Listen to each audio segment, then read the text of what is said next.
Hello, I hope you're having a very good morning. Welcome to your trusted newscast, Good Morning Punta Azteca, where we always keep you informed. My name is Israel, and today we will bring you the newest news from the studio.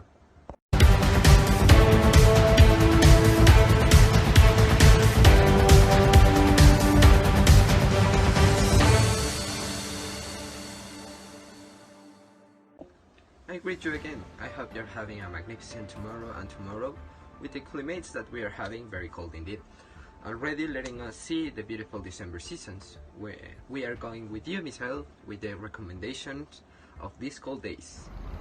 Thanks, Israel. Due to the cold front of the metropolitan area of the Mexico City and its surroundings, the authorities of the government has given the next recommendations. So please wear winter clothes, drink enough fluids, and it's preferably hot fluids. And in case of going outside, please be aware of the weather, and in case of stay inside of your home, please keep it ventilated and warm. So please, we remind you the actual situation of the pandemic, so please wear your mask, follow the measures, and take care of yourself. Thank you very much, Misael. We will follow your recommendations very carefully. And moving on to other topics, let's talk about the beautiful parade on November 20th that took place in Mexico City. We are going with my partner Alonso with the details.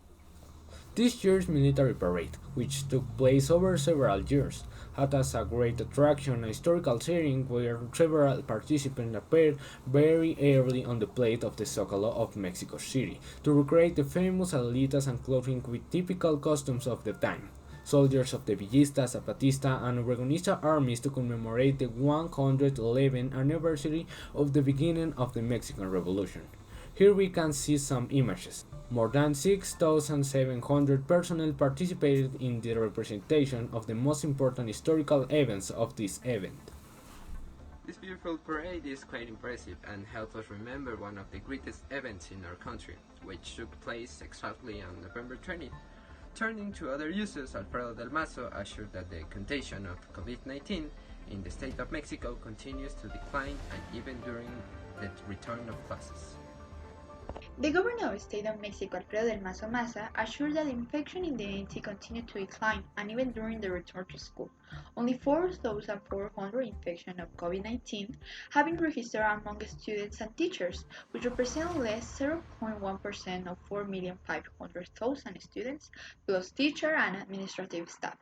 During the inauguration of the sport unit of the Union of Teachers at the Service of State of Mexico in the municipality Los Reyes La Paz, he assured that the positive case only 48 people required hospitalization and 14 lost their lives.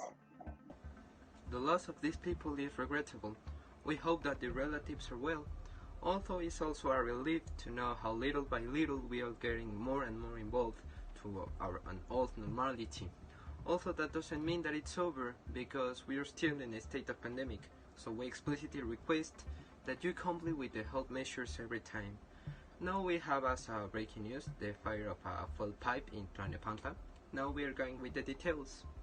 A pipe carrying fuel caught fire during the early hours of Sunday on Reyes Heroles Avenue near the Jardines de Recuerdo Infantil in Tlalnepantla, State of Mexico. The Cruz Roja have transferred people who suffered burns to various hospitals in the area, mainly to the Lomas Verdes of the IMSS and the Cruz Roja of Polanco.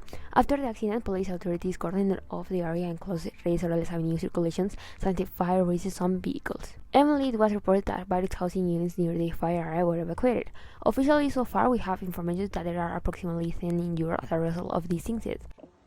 Thank you very much. Definitely a tragedy. Although fortunately, no casualties haven't been recorded for this event. Now let's go with the last note of today about the shocking match between Cruz Azul and Monterrey. The champion Cruz Azul left the throne vacant and said goodbye this November 21 on the field of the Azteca Stadium, where 6 months ago he managed to end a 23-year drought without a title. Monterrey, the same team that eliminated him in the Conca Champions semifinals, repaired the 4-1 dose to Cruz Azul, who this Sunday, and with the empty stands of the Colossus of Santa Ursula, said goodbye to the season by not being able to access the quarterfinals of the Apertura 2021 tournament. Also, a big surprise is the elimination of Chivas, that were winning the match 2-1, and in the 89th minute, the Puebla tied the game with a goal of Lucas Maya. and in the penalties they can win the match 3 times, but the Chino Huerta, Alejandro Mayorga, and Carlos Cisnero fail him shoots and they give the win to Puebla with a final marker of 2-2 and in penalties 6-5 in favor of Puebla. And the Liguilla is like this: América versus Pumas, Atlas versus Monterrey, León versus Puebla, and Tigres versus Santos. Sad situation for this team that could be starting another not very good streak. But hey, thank you very much for being here with us. Have a nice week, and we will see each other tomorrow on the same channel. Good morning.